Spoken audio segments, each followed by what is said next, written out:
o surgimento do Espiritismo, muitos pesquisadores se debruçaram sobre os fenômenos magnéticos, estabelecendo definições e classificações.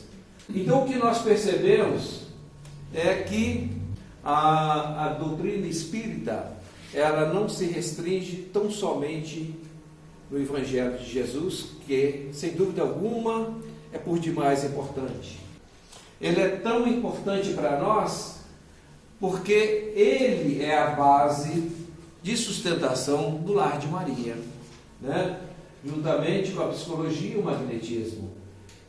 Então, hoje, dentro da mesma sequência dos fenômenos que ocorrem, né?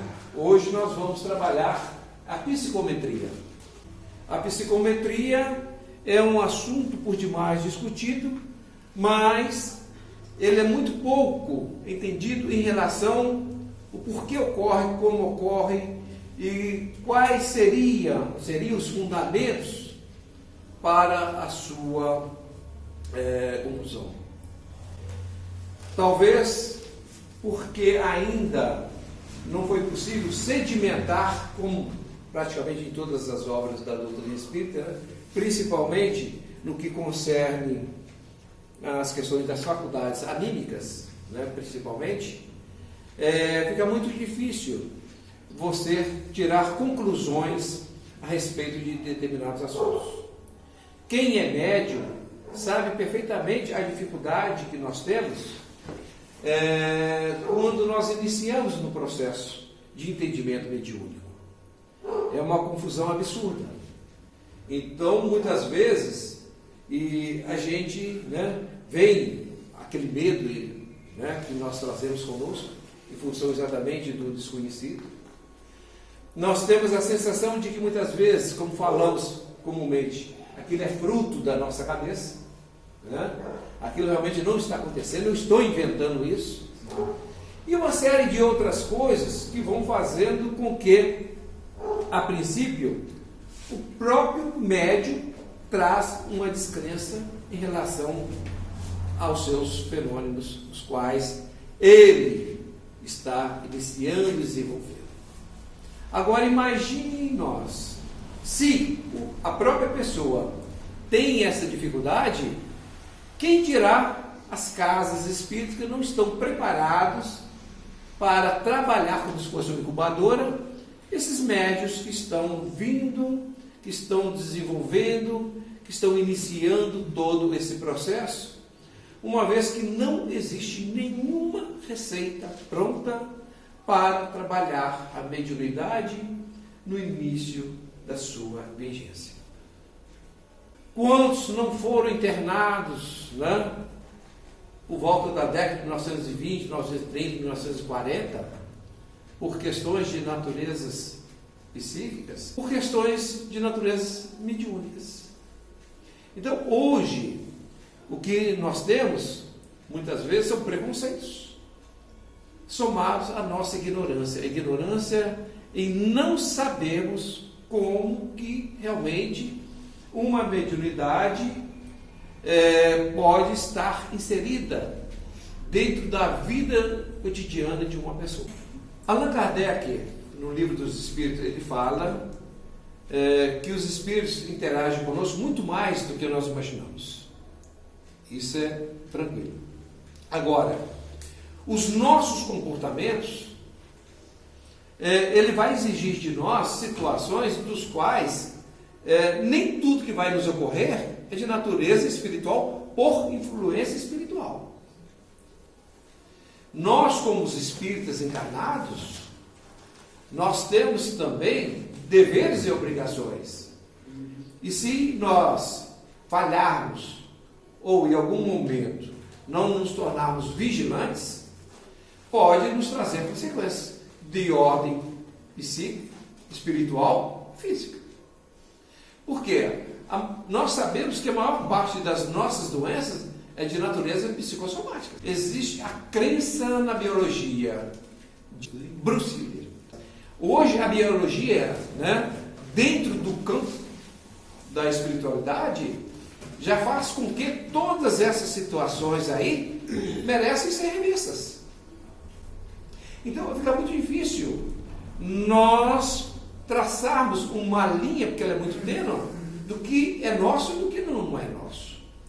Mas à medida que a gente vai avançando, aprendendo, a gente não podemos atribuir aos Espíritos tudo que nos acontece de bom nem de ruim. Porque também nós temos o nosso livre-arbítrio e também nós temos os nossos anjos da guarda, né, que são entidades que estão aí para nos acercar de cuidados, porque nós sabemos que os sensitivos são como esponja, como antena parabólica. Eles têm uma capacidade de absorção muito grande. E não é à toa que essas energias densas vão nos incomodar, sim, e muitas vezes em lugares, com pessoas, com conversas e em situações. Nós estamos absorvendo muitos conhecimentos, como nunca até então a humanidade estava preparada para isso. Você vê, dentro da nossa evolução, você pega um ser humano há 12 milhões de anos e comparado com o que nós somos hoje, muito pouco modificou-se. Então está havendo uma transformação enorme. Então nós temos que começar a nos ver hoje na era do Espírito, onde nós temos que entender e compreender todas essas questões para que nós possamos estar convivendo com tudo isso sem nos deixar, né, influenciar por esses fatos que estão acontecendo, de forma a sobrecarregar a nossa própria existência enquanto espírito. A psicometria é também faculdade mediúnica, faculdade pela qual o sensitivo, tocando em determinados objetos, entra em relação com pessoas e fatos. Essa percepção se verifica em vista de tais objetos se acharem impregnados da influência magnética pessoal do seu possuidor. Então, tudo aquilo que nós estamos em contato permanente, nós, de alguma forma, está ficando alguma coisa de nós naquele objeto. Então, aqui, em 1842, o médico professor de fisiologia norte-americano, Joseph Buchanan, em 1814 a 1899, atendeu o general Polk, também dos Estados Unidos, contando-lhes que ao tocar em um bronze, sentiu estremecimento do sistema nervoso, um rosto estranho, então afligia. Então todas essas situações já começaram para que pudesse dar suporte para a doutrina espírita que viria a partir daí. Realizou experimentos colocando metais em mãos de pacientes, as quais, sem meios de o reconhecerem, acertavam na maioria dessas experimentações. Outras vezes, tais sensitivos, colocados ante pessoas doentes, definiam a doença e sua localização no corpo físico. E essa leitura, é óbvio, que não é pelos olhos do corpo físico, é pelos olhos da alma do perispírito. A palavra psicometria vigorou por muitos anos entre os parapsicólogos, até que muitos deles, discordando desse termo para tal faculdade, opinaram que seria mais apropriado designada de percepção extrasensorial. A palavra psicometria passou a ter uma nova classificação formulada por Joseph em 1895 a 1980, adepto do estudo da psicologia, que em 1934 publicou obra com esse nome, Percepção Extrasensorial, renomeando assim a psicometria. O Espiritismo e a psicometria. Conforme várias obras e estudos da ciência da doutrina espírita, a psicometria é a faculdade mediúnica pela qual o médium, em contato com objetos, pessoas ou lugares relacionados com acontecimentos passados. Então aqui, com pessoas ou lugares relacionados com acontecimentos passados. Sintoniza-se de tal maneira com eles, escrevendo-se com muita precisão toda aquela situação. Todas essas imagens vêm como se fosse uma tela, é uma projeção mesmo. É uma projeção. Então fica muito difícil para a ciência, a parapsicologia tem buscado avançar, mas ainda de forma muito tímida. Considerando que a maior parte das nossas doenças é de natureza psicossomática, então vamos trabalhar a origem. A origem é o quê? Para que de posse disso, a gente possa elaborar, cada um de nós, um plano de atuação do nosso dia a dia. E essas questões da raiva, do ódio, do rancor, então, nós podemos começar a dar início a buscar, a desenvolver esse processo através de mudando o quê? Os nossos comportamentos, a nossa forma de pensar, de agir em relação a nós próprios e em relação aos outros, principalmente aquelas que estão ao nosso lado. Segundo estudos de autores espíritas, o fenômeno pode incluir não apenas o passado, mas também o presente e o futuro. Bozano, em sua obra, afirma que a psicometria não passa de uma das modalidades da clarividência. O que é clarividência, gente? É a faculdade, o poder da visualização. Bozano cita que, pela hipótese da psicométrica, o possuidor, o médium, de um objeto impregna neste uma influência, o que ele chamou de influência real, a qual tem a propriedade de receber e reter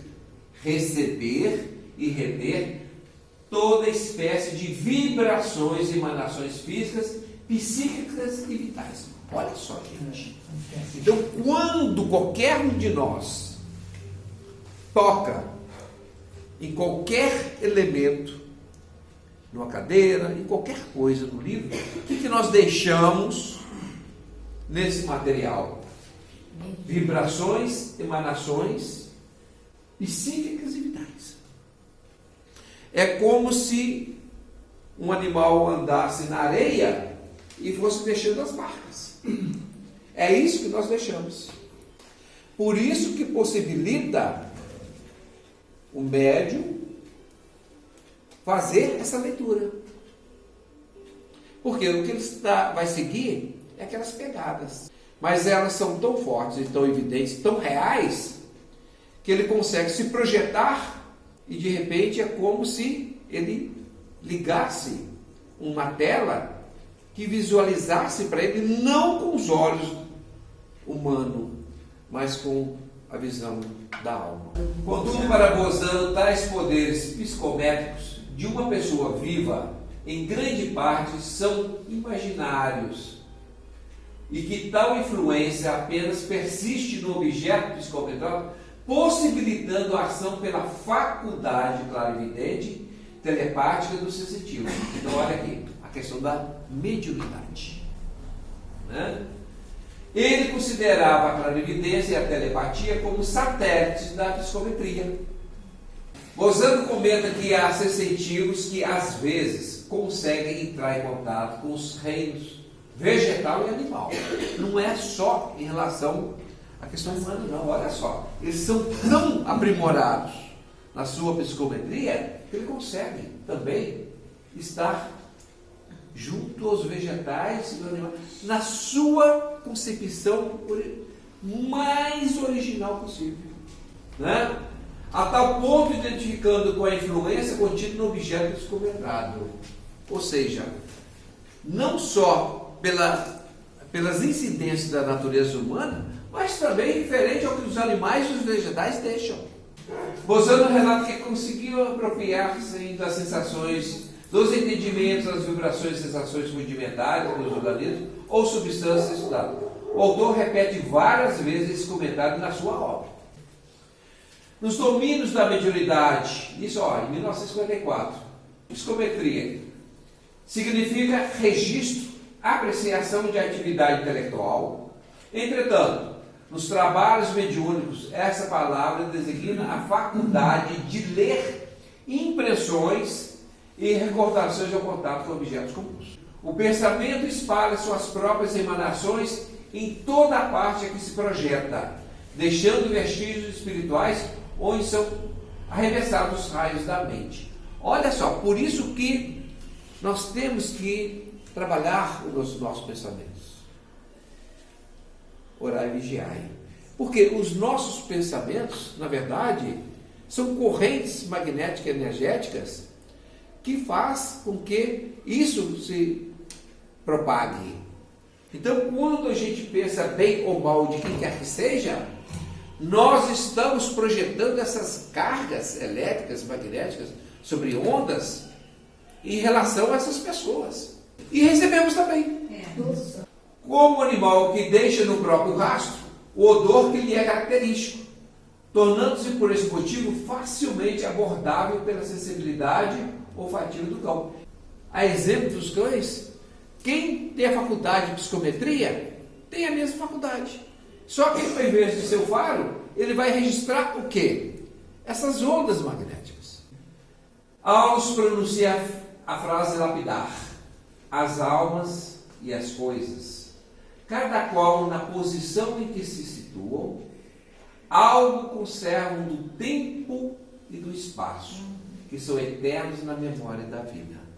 Resumindo, nós temos tudo registrado em nós, a despeito do tempo, a despeito de quando. Nós somos um registro eterno do que nós somos. Olha, a Ivone do Amaral, né, Devasando o Invisível, ela também traz esse comentário sobre a psicometria. Essa faculdade, né, a psicometria, estranha e bela, ainda pouco estudada, vai ao extremo de permitir ao médium sentir-se e descrever as impressões de pequenos animais e de vegetais até da matéria inanimada. Olha só.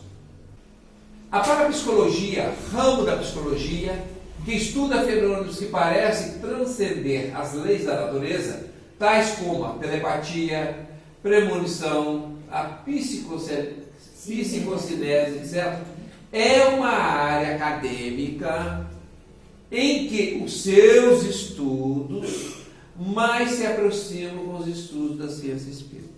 Isso é estudado dentro das faculdades, dentro das universidades. A percepção extrasensorial, ou PES, também chamada de sexto sentido, é uma habilidade paranormal. Então, referente à recepção de informações não adquiridas através dos sentidos físicos normais, ou seja, através dos nossos 5 sentidos, mas percebidas com a mente. Então não tem como, se a coisa acontece, ela existe, e se não é pelos nossos sentidos, quem é que está condicionando essas informações? A mente. Mas eles param por aí, porque eles não conseguem avançar mais. A parapsicologia clínica vem utilizando técnicas de hipnose, reprogramação mental e regressão de memória para mudar comportamento e ações. No futuro próximo, a psicometria poderá trazer um grande avanço para a medicina. Através de estudos e pesquisas nesta área, somado ao avanço da inteligência artificial, creio que a medicina terrena empregará a psicometria em larga escala, diagnosticando no presente as causas de patologia ainda no campo psíquico, inaugurando uma nova era, ou seja, a era do Espírito. Ô, gente, muito obrigado, uma boa noite, até amanhã com os nossos estudos daqui do livro da doutrina espírita. Caso vocês possam e queiram, estão convidados a estar conosco também para os estudos, né?